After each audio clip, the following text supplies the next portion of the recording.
Welcome to another episode of Sabine's Common Sense. I'm your host, Sabine, the Purpose Lawyer. Thank you for listening and thank you for helping me be on purpose. So today, guys, I want to talk to you about this article that was sent to me by my producer, Josh. And it's very interesting. It's about a group of developers, architects, and builders who put in a request for a proposal to build a New York City skyscraper. And why this is interesting is because they would be the first group of African American developers to actually build a New York City skyscraper. To me, that is insane because we all know that African Americans have been in New York since its inception, have been here for so long. And we know that the New York City skyline is super iconic. Like everybody who thinks about New York City knows the skyline. And it's crazy to think that so many cultures, so many people have played a part in building that skyline, except for African Americans. So to think that this would be the first time, and I sort of wanted to highlight, forgive me for reading, but I wanted to highlight their names. So we have Don Peebles, who is the CEO of Peebles Corporation. He's he's part of the team. We have David Ajayi, who is the architect, Cheryl McKissack Daniel, who's the president and CEO of the design and construction firm. And these individuals have come together because they not only want to build a legacy, but they're trying to start a legacy for, African Americans in this state to be a part of this, this legendary New York skyline. And not only that, they are going to be providing over 30,000 jobs, and 15,000 of those jobs will be permanent. And so they're going to be looking to not only make a mark, but definitely employ as many African Americans as possible into this project. And it's going to give over $50 billion to New York City. So they're definitely going to be creating and building a legacy here. And my next guest, so that brings me to my next guest, who she's already doing that. She is making a mark in the real estate game. She's changing the way that we do things, changing the way that we live, and she's building a legacy with her son at the same time. So I know you're going to enjoy this next interview as much as I did. Her name is Nikki Merkerson, and she's just a joy and a peach to be around. So I hope you enjoy it.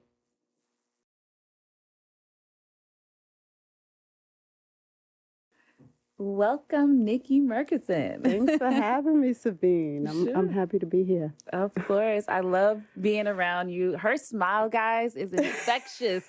It's like so infectious. Thank you. It's always a pleasure to be in your presence. So Absolutely. Thank you. Thank you. You're welcome. You're welcome. So Nikki, you are amazing. Thank you. You're doing so many things in the real estate space. You're changing the way, you're in tech. But I want to definitely get into your whole story. Let's talk about how you got into real estate. I got into real estate because I was in the mortgage industry and I was a loan officer originating mortgage loans. Really? And I got tired of helping so many people, reach their dream of home ownership, and I didn't own anything. And I also kind of felt like a hypocrite, Yeah. Because I didn't actually go through the process. So it was hard to connect to clients. So I really wanted to make that happen and solve my own housing issue. So that makes a lot of sense. Absolutely. Help me help myself. Yes. So displacement was big for me in my childhood. So home ownership or owning a home or buying a home created stability. So Okay, that's awesome. that's the real reason. That's the real reason. I love it. See, she gave me the real reason, guys. Yes. So tell me about that. You said displacement was an issue growing up. What was that experience like? Yeah, so when I left home at 17, so I was pretty young, being on my own, and I kind of went from place to place. Okay. I lived with probably every one of my relatives until they got tired of me. And then I rented a room, I went to the studio. Okay. I graduated to a 1-bedroom apartment, and then I purchased my home. So, moving around, being homeless wasn't fun. And I had a child at a young age. So it was important for me not only to find stability for myself, but also, for my family. So I purchased my first home when I was 29. Wow. And I really accredit being in the mortgage industry for that because, doing that type of work and looking at people's incomes and looking at what they do for a living, how much money they're making, and how they're able to provide for their families and build wealth, I got to see firsthand. Yeah. So I really wanted it. And I was taught young financial education, being in the banking industry. So Right. it really, was something that I really wanted to accomplish. That's awesome. That must have felt so amazing. 29 years old with your own place. And I get what you're saying. Like, that exposure to being able to see how people build their wealth, how they work jobs and get rich essentially, right? Because we think you got to have a windfall. I guess growing up in, urban areas, you got to have a windfall. You got to have a lawsuit. You got to have, win the lottery. People don't just get rich, but it's you see people working jobs, saving, investing, and then they have money to buy property. Yeah, absolutely. Especially when you didn't see it growing up. I come from a generation of renters. Okay. So, just helping people. I remember working in Midtown Manhattan, and that's when I really saw wealth, Okay. and I was helping families, pay for their kids' wedding, pay for their down payment of their kids' first house. And I always said, I want to do that. I want to be able to provide that for my family. So it was really exciting to have front row seats just to see the pathway to wealth. Yeah. So before you became a mortgage broker, you were in banking? Yeah, I started in banking at 20. I started as a teller. And really, I had just had my son, and I was looking for a job with some benefits, right? I was working retail clothing stores, and I was always good at sales. And I was able to transfer those skills into banking and become a teller. And I did well as a teller, so I got promoted to customer service on the platform, and then I started originating mortgages at 23. What? At 23? That's awesome. After my second kid. Oh. Mom was like, I gotta work. How are we gonna get this next, level up? It's true, but actually is a big risk because going into the mortgage industry was completely commission based. Wow. So for me to have 2 kids, I was a single mom, and to work a commission job was really a risk. But, I had confidence in my sales ability. I did really well in sales. So nice. It took me about a year to kind of get the momentum, but I was able to make a good living as a loan officer. Good. So that means you bet on yourself. Oh, absolutely. Right. You absolutely. bet on yourself, and it definitely worked out. Were you scared in doing that? Absolutely. I was very scared. I had just became a single mother, and it was kind of like a new journey for me. But I was excited about it, and especially excited that I can really determine how much money I wanted to make. I can make as much money as I wanted. Right. So the harder you work, the more money you made. So that was exciting. And when I didn't do well, I only can blame myself. So I've always kind of operated under pressure. Right. And I do well under pressure. Eventually, I'm sure I'll run out of steam, but pressure's But it everything. keeps you going for the moment. Right. It does. Yeah. That's awesome. So you're in banking. What made you leave banking to go? So banking is where you became the loan officer, right? Right. Okay. So when I was I was a loan officer for over 10 years, maybe 15 years. Right before the market crash. Then when the market crashed... In 08? In 08. Okay. So when the market crashed in 08, I wasn't making any money. I didn't make any money for 6 months. I couldn't close a deal. Oh, wow. And so I had to pivot, and I went into community development. And I had done some community development early on in my career, helping low to moderate income communities learn about home ownership and how to better manage their finances. So I had done it before, so it was an easy transition, and I went into community development after that, and spent probably about 8 years there. And then I left to launch my business. Oh, awesome. So I definitely want to get into your business. What is like working in community development like? And also, did it prepare you for where you are now? Yeah. Oh, yeah, absolutely. I think working in community development, and that's working in low to moderate income communities and helping them understand how to build wealth through home ownership, and really working in communities that I grew up in, you know? So it's a very rewarding job. I still worked under mortgage banking and CRA, so it's more of the regulatory side of it. And every financial institution has the responsibility to educate communities that they have a footprint in. Oh, I didn't even know that. Yeah, and they're tested every 3 years. Every bank is tested to make sure that they are doing these services in the communities that they serve. So I was responsible for doing the services, and I covered several cities along the Northeast. So it was fascinating because, you know, you see communities in New York. I'm born and raised in New York. And then you go outside of New York and you see the same type of communities, but they go through, you know, a lot of similar struggles, but different, you know? And it kind of made me learn more about, you know, my history and my people and, you know, why we operate in the way that we do. So I did a lot of research and tell me about that. And learning about, you know, my own culture and how I can help, you know, move people along on their path to wealth. But it really starts with education, and it really starts with, you know, just understanding how our financial system works. So I think it taught me a lot being in community development, just being on the ground in these communities. To the people. Absolutely. Yeah. For me too, I didn't do community development, but when I was traveling to different areas to talk to people about real estate and buying real estate and owning real estate and things like that, I realized that there's so many different communities that look just like ours. You know what I mean? Definitely. Like people in different states, they have, you know, maybe like a slightly different culture, but we're all like the same. So it was kind of good to like connect to that and really feel it, you know, so you can feel like the pulse of it and see like, okay, what do people really need? What are they really looking for? And then to try to bridge that gap in whatever way you can with education. Right. And try to guide them in the right direction and meet them where they are. Yeah.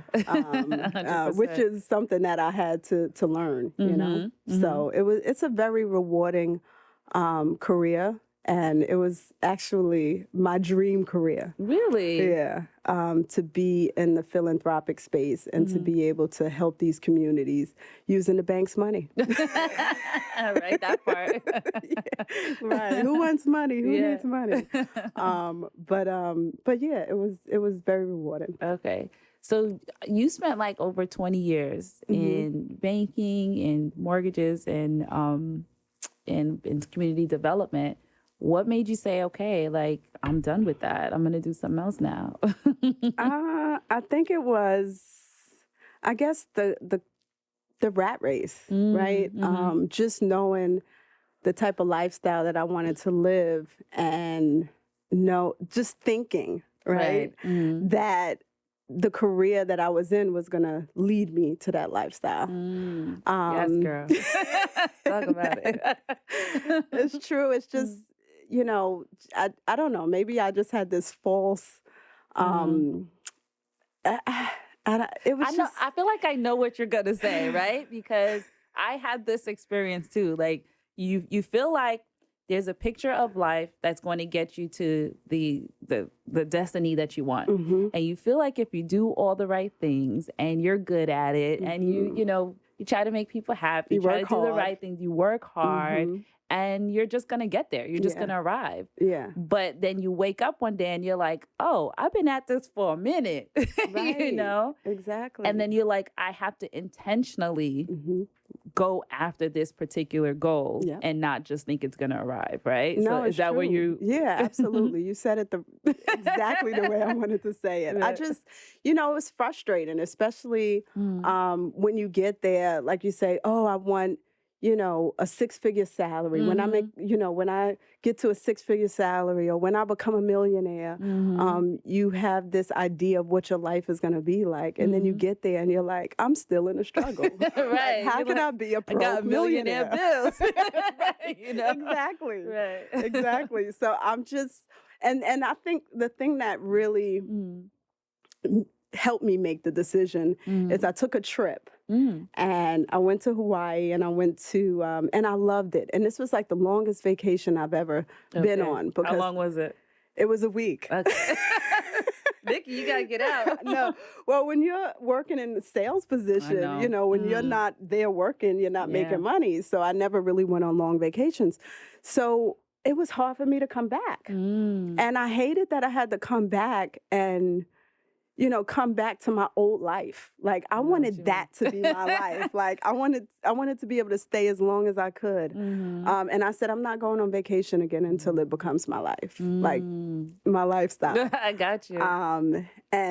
But really, I had this burning desire to solve a problem. Okay. And I couldn't solve the problem where I was at. There's too much red tape. There's too many regulations, you know, and rules. So I really wanted to solve a housing issue, and I couldn't do it in a corporate setting that I was in. So I had to kind of branch out and go out on my own. And plus, my burning idea was a good idea. It is a good idea. It's not an idea anymore, actually. Right? It's a business. So I had to just take a leap of faith. 100%. Tell me about that transition period, though. Like, one day you're working, next day you're retired. What does day 3 feel like? Like a breakup. Like, I really felt like I broke up, you know, out of a long relationship. And it took me a while to get back on track. I had withdrawals, you know, I cried a lot. But I think what kept me going is, first of all, I wasn't forced to leave. Just one day I woke up and I said, it's either you're going to shit or get off the pot, right? I hope I can curse. Yeah. Okay. And I just called HR and I told them about a business that I was working on to see if it would be a conflict. And I knew it would be a conflict. I was hoping it wouldn't be, but I said, if they tell me that it's a conflict, I have to quit because I opened the can of worms. Right. So once I asked that question and they said it's a conflict, I had to quit. I quit the very next day. I gave my 2 weeks. I sat down and had a long conversation with both my kids. And I said, listen, I want to quit my job and I need your support.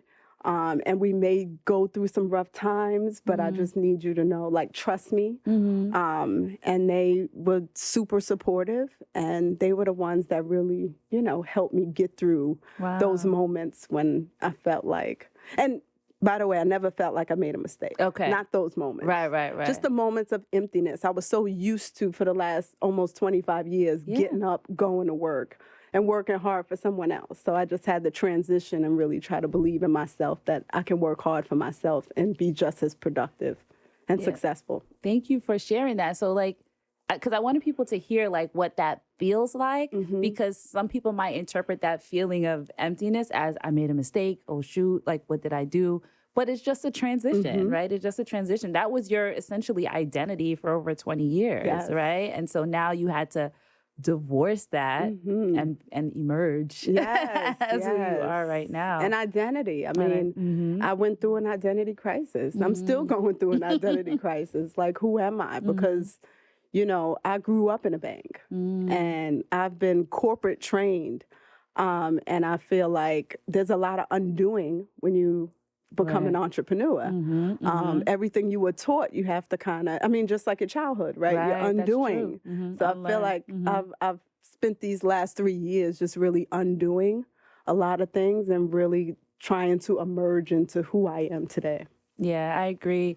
It's almost like the permissions that you always had to ask for, you're still asking, and you have to be like, no, I don't have to ask permission anymore. It's my show. Exactly. Absolutely. But I think I've just been watching you ever since when I met Nikki, she would just leave. She had just left Chase, right? But she looked happy to me. She looked, you know, very, very, very happy. And you've just been, like, you know, making moves ever since. So you have these 2 wonderful businesses. Let's get into Urban Leisure first. Yeah, sure. How did Urban Leisure, was that the first business that you thought of? That was. That kind of formed into a business on its own because I had my rental properties, purchased property when I was young, like I said, 29. But I couldn't live with them in them. I couldn't afford to live in them at first. Okay. So finally, when I did move in, it was, difficult, especially after the market crash. I struggled quite a bit, and I had to think of ways to create more cash flow. Okay. And I think, the more creative I got, the more money I was making, and until eventually I was able to quit my job, and I had to actually turn it into a business. Okay. So Urban Leisure was formed, but remember I had quit for Pear Gap. Okay. And Urban Leisure was like taking up a lot of my time. So during quarantine, my son was there to help me, and he said, "Listen, well, let me just back up. Yeah. I almost sold my property, one of my properties, because I was choking. Ooh, okay. I was choking. This was while you were working or after? This is while I was working. Okay. And one day we were in the house, and some people came to look at it, and they were like making plans. And my son pulled me to the side, and he said, "Ma, I don't think we should sell the house." He said, "I'm hearing these people making plans about our house. Like, we can be doing that." So I was like, "Well, I need help, because I'm like about to explode, right?" And he's like, "I'll help you." So oh my God. that's where it kind of started. And then I started, How old was he at this time? He was 23. Okay. Yeah, he was around 23.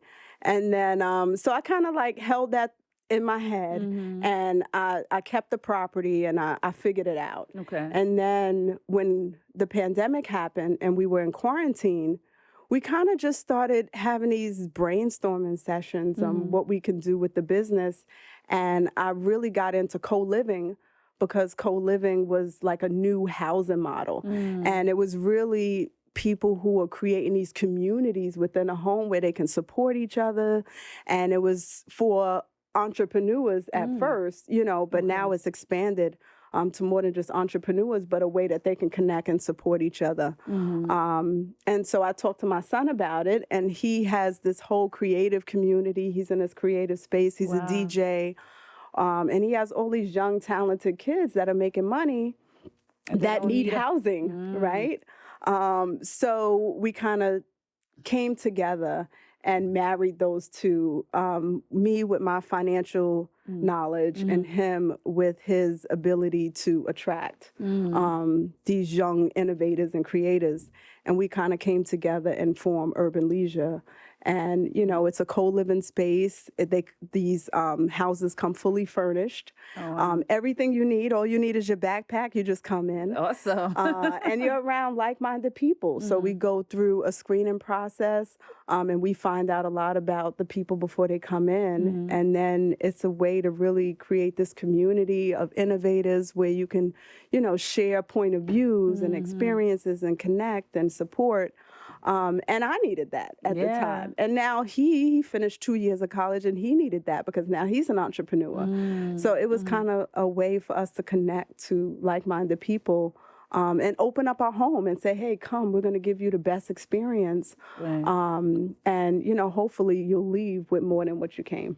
Wow. That is dope. It's like you sort of reimagined how this could sort of go. Like, instead of just like, you said, like, when you were younger, you had to rent a room, you had to be on, live with different people. But you reimagined it into something like beautiful, something helpful, something not just renting a room to be in. It's like joining a community, right? And I never even thought about connecting that to my child. I'm like, huh? Look at how we get connection.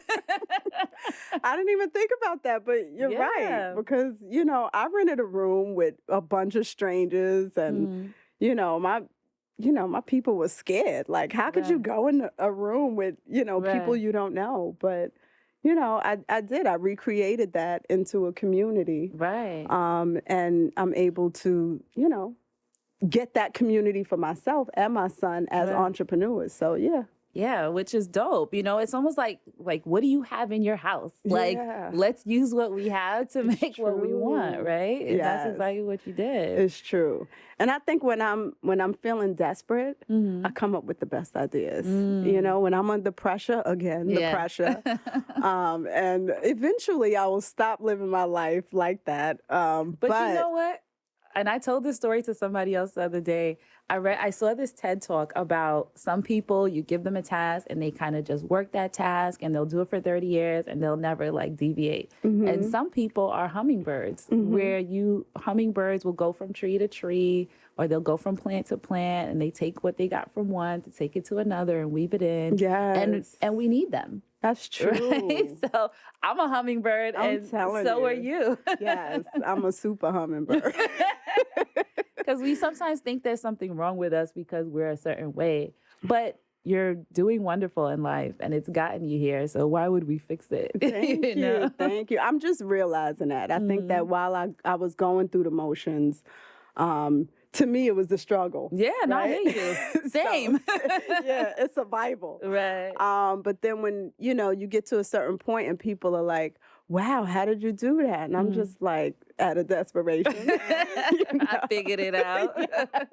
But I think that's what I'm learning. Life is about solving problems. And it starts with your own problems, right? Solving your own problems. So I'm constantly coming up with challenges. And as an entrepreneur, I have to practice positive thinking. It's very important. Yes. So now when problems come to me, I don't look at it the same anymore. Okay. You know, I'm just like, all right, how can I solve it and move on? You know, because the next problem is waiting. So, true. Yeah, I don't get stressed out anymore. I can't. Yeah. No, I love that you brought that out, because it is, a theme that I've been running for some strange reason is mindset, and how it's like, this is the battlefield, and if you can like take a good watch of it and, and keep it on track, then you can be successful at everything you're trying to do. It's true. Yeah. And I've always had these high expectations, like not only for myself, but for other people around me. So it can be very annoying, and life can be full of disappointments when you have these high expectations.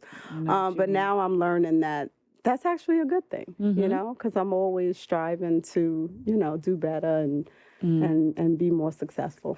Yeah, I agree with you. I think, and I have the same issue, if we want to call it an issue, expecting too much of others, because we have high expectations for ourselves. Right. So we tend to put that on other people. And as long as you don't, what do you call it? You don't get attached to the disappointment or the outcome of what you hope for others, then you're fine. Yeah, I'm working on it. Yeah, same. I'm working on it. So awesome. So Urban Leisure is doing well. And the burning idea that you came up with was Pear Gap. Yes. Tell me about Pear Gap. So Pear Gap was really a solve for what I was seeing in these communities that I was working in. So there were a lot of people that were being displaced, particularly people of color. And it was becoming more and more unaffordable. And not only unaffordable to buy, but to rent, know? Oh, yeah. And here I was, talking to people and going into these communities and working with the local stakeholders to encourage home ownership. But it was impossible, Right. And so as I was, at the same time, I was on Match.com. Oh. And, yes. And I was fascinated by the algorithm, how it matched you to people who are like you. And I was like, this is cool. It would be cool to have this in home ownership, because it's so hard to connect with somebody that's like you, that wants the same things. But if you were able to do that, whether it be someone you know or a stranger, then you both can actually enter the journey together and support each other and really be able to have something that you couldn't on your own. Right. So that's how I kind of came up with Pear Gap. And I started working on it, and I got with somebody in tech, and they actually made my vision come to life. Wow. And once I saw it on the platform, that it was like a real thing, that's when I just, I kind of made plans in my head, like, yeah, this is it. Wow. This is it. So Pear Gap is really a way for people who are unable to afford to purchase homes on their own to join with others in community and purchase together and really get to where you want to go faster. Right. And so the platform is figuring out who these people are, their qualifications and things like that to match them together? Yep. So we first start with education because first and foremost, especially with my background, it's so important to understand the process of home ownership and why home ownership is important, but most of all, how it builds wealth. You know, because if you ask anyone and they think about traditional home ownership, they don't think about it as a wealth building tool. You know, they think about just to secure housing. But if you're intentional about where you buy and you actually have a strategy, home ownership can lead to wealth, not only wealth, generational wealth. Yeah, absolutely. It's one of the ways that generational wealth has been created over and over again, you know? And so we have to be in it to win it. Like we have to get in the game. And people don't look at it like that, you know? They buy that first house, you know, the big house with the white picket fence. We always talk about that. And, you know, my strategy is really to create cash flow, to see how much cash flow you can pull out of that property, whether it's a multifamily, whether it's a single family. But then also dissecting that neighborhood, where you move into. Location is everything. And especially now, where the world is rethinking the way our cities are going to run. And I think that this is such a crucial time for people to be intentional about where they buy, because something that you buy today can make you, you know, a millionaire in the next, you know, 10, 15 years. So I think it's less about the instant gratification and more about building long-term wealth. Yeah. So with Pear Gap and or Urban Leisure, is it just in Brooklyn, or how are you guys, or how are you envisioning the growth of this this venture? So with Urban Leisure, we launched in Brooklyn. We're going to work in 2022. We're going to work on another property I have in Philly. Oh, awesome. But the goal is to be global. You know, to be able to travel around the world, especially now since COVID, people can work remotely. And we want to create experiences within a home. When you come and you stay at Urban Leisure, we want to give you that experience, and you can have that experience anywhere around the world. But specifically in urban cities. And with Pear Gap, same thing, global. And Urban Leisure is really a path to Pear Gap, because while you're there, we provide financial coaching, which is around real estate. So we really want to transition those renters into owners and try to match them up and get them into a co-ownership property. Wow, that's beautiful. But listen, co-ownership is everything now. And I think it's becoming more and more popular. And I think people are just tired of waiting, and they want to do something about their situation. So I think it's the right time to really talk about something like co-ownership, but not only talk about it, but help people through the process and provide those protections, you know, protecting themselves, protecting their assets, because I think that's what people think about when they think about owning with someone. Yeah, I mean, thank you for bringing that part up. But for sure, like, you definitely want to make sure, I mean, and when you're, I think what people get scared of is like, I'm going to own with somebody else and do it if I don't know this person, if they're a stranger. But there's definitely ways to sort of protect yourself. So there's co-ownership agreements, you know, that you can outline what's going to happen with this ownership, what happens when, you know, we no longer want to own this anymore. What if something happens to one of us? And you can protect each other's interests. So you're not necessarily just super vulnerable. There are ways that we could put things in place to basically protect you. Yeah, absolutely. And so I love the idea, because it's definitely doable. And you go through that exit strategy before it actually happens. I know, being in the mortgage industry, we would see people after, you know, they decide to break up and now they don't know what to do with the property. And I've seen people just walk away from the property because they don't want the other person to have it. I've seen that too. You know? Yeah. So, and they're like, I'm not participating. I'm just gonna let it burn. Exactly. Exactly. So before things get ugly, you know, you talk about that. It's like a real estate prenup. You know, it absolutely is. Really going over everything before it happens. They're, you know, putting the property in the LLC, being able to run it like a business, becoming partners in business. And I think more people are open. I mean, we're in a shared economy now. You know, we're sharing everything now. Why not share homes and property to be able to get closer to your goal in a quicker time? Yeah, 100% agree with that. I love the way this is going. And what you said something about, especially in urban communities. Yes. And I think for, you know, historically, we've been sort of like separated, right? Or we've been taught to be like separate, like don't, you know, sort of merge. Like we don't have places where you go sit and you just kind of like sit at like one like barn table. We don't have that in our neighborhoods, right? No, not at all. So we need to reimagine that because like we're stronger together, right? We're stronger together, and you know, utilizing what you have, what I have, you know, and coming together and achieving the end goal that you actually want to have, which is ownership. Exactly. And what are you waiting for? If I can't do it, you can't do it, but we have the same goal. Why don't we try and do it together? Get a 2-family house. You occupy one unit, I occupy the other. Right. And we both own. And as you're, you know, instead of paying rent and paying your landlord's mortgage, now you're owning, paying yourself, and that, you know, can hopefully help to get you jump started on your real estate journey, and eventually be able to purchase that forever home, you know, utilizing the property, your first property that you bought, and leveraging it, you know, leverage. Of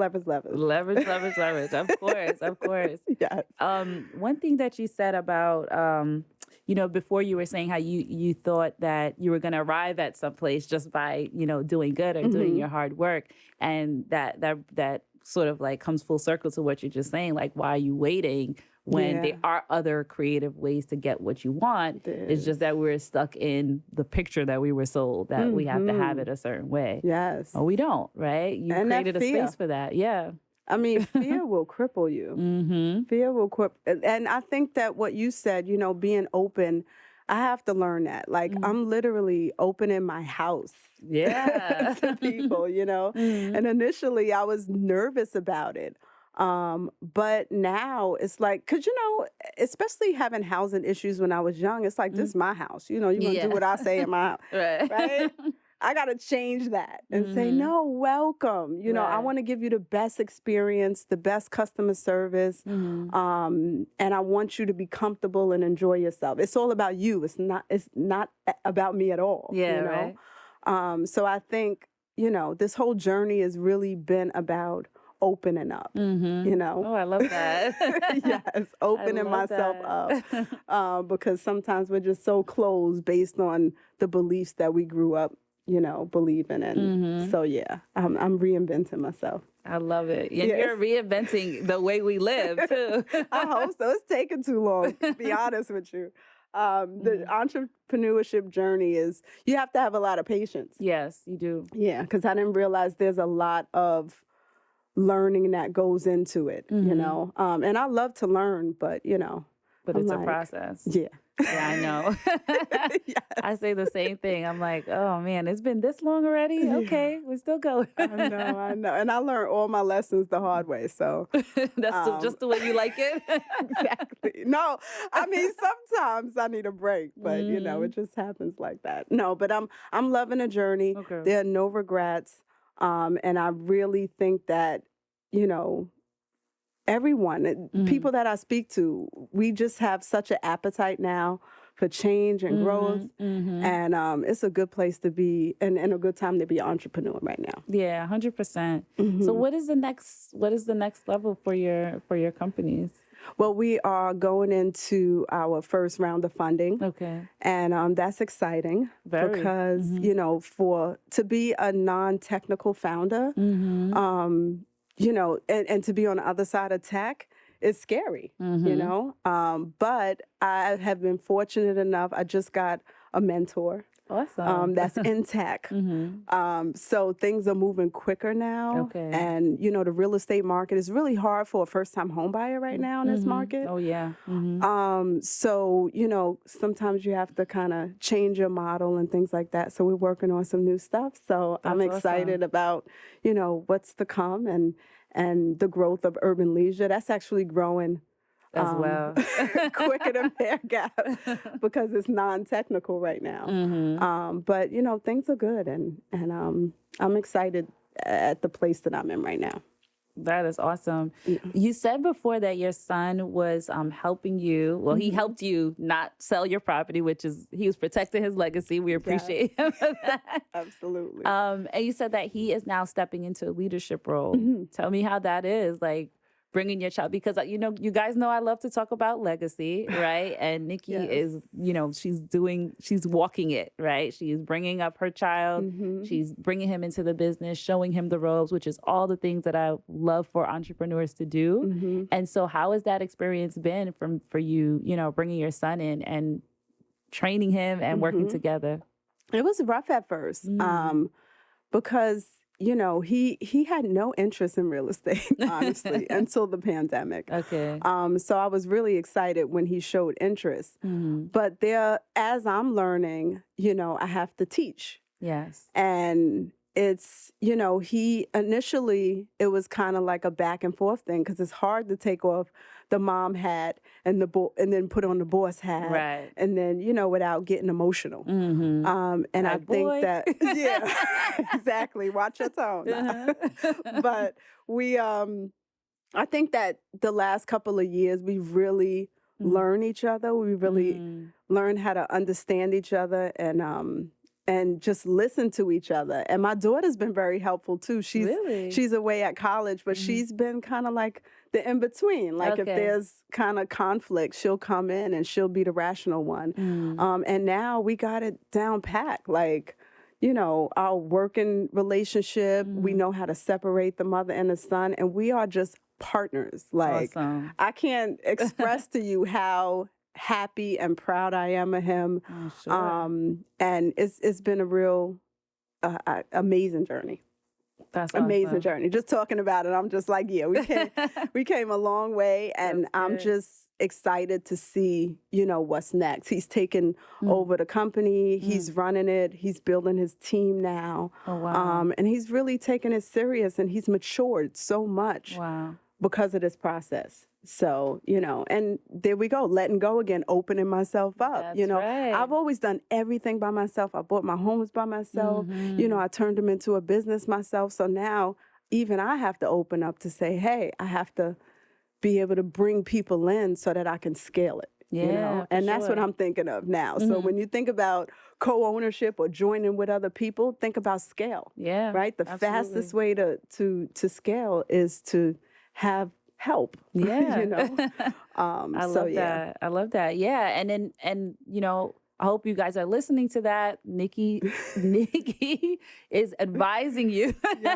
Yes. So, do that to collaborate with those around you, especially your loved ones. If you're planning on leaving them your assets, if you want them to take over your business, there's no time like the present.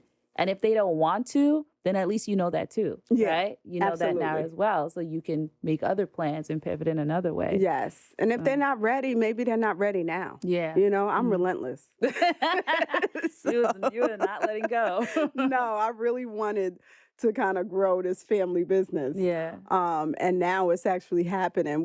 I even set up an office in my home. It's a complete renovation. Awesome. He has his desk, his section. I have my section. Because if you're going to be a boss, you got to feel like a boss. Yeah, Gave him the CEO title, and he's running a business. And awesome. We're going to be partners in a business, meaning his name is going to be on that business. Awesome. Right? We already talked about that. So it's definitely a partnership. Okay, I love that. So thank you for being here. Thanks for having me. Sure. Yeah. I wanted to do a little lightning round with you called Right Quick. So I'm going to say something. Okay. And you are going to tell me what comes to mind, right? Favorite food? Italian. What do you like in Italian? I don't eat meat anymore. So okay. That's easy for you. Penne alla vodka. Okay. Fun. Fun. When I think of fun, I think of vacation. Okay. I guess you didn't want to tell us what you really think. No, I just haven't had fun in a while. Really? I work too much. I'm talking, all right. What's fun to me? All right. You got to have some fun this weekend, Nikki. Yes. You got to have some fun. What's the best thing you bought under $100? The best thing I bought under $100 is... So some examples that I give is I have this phone stand that I got from Amazon for $15. Oh, And I okay, use it okay. every single day. And it's like something that didn't cost you a lot, but it makes your life easy. A pocketbook. Yeah. Okay. This little pouch that I have and I wear. It was under $100. I wear it every day. Okay. Legacy. My children. Yeah, wealth. No. Wealth, legacy. That's what I think about. My children. Okay. And happy. Happy is freedom. I agree. Happy is freedom. Awesome. Nikki, where can people find you if they want to connect, if they want to, be a part of what you're doing? Yeah, they can find me on Instagram at Nikki Merkerson. They can find me on LinkedIn, connect with me there at Nikki Merkerson. But make sure you guys go to peargap.com and check it out. Check out what we're doing and, sign up so that you can see all the updates. Absolutely. Thank you, Nikki. Thank you. Awesome. Thanks for having me. Of course.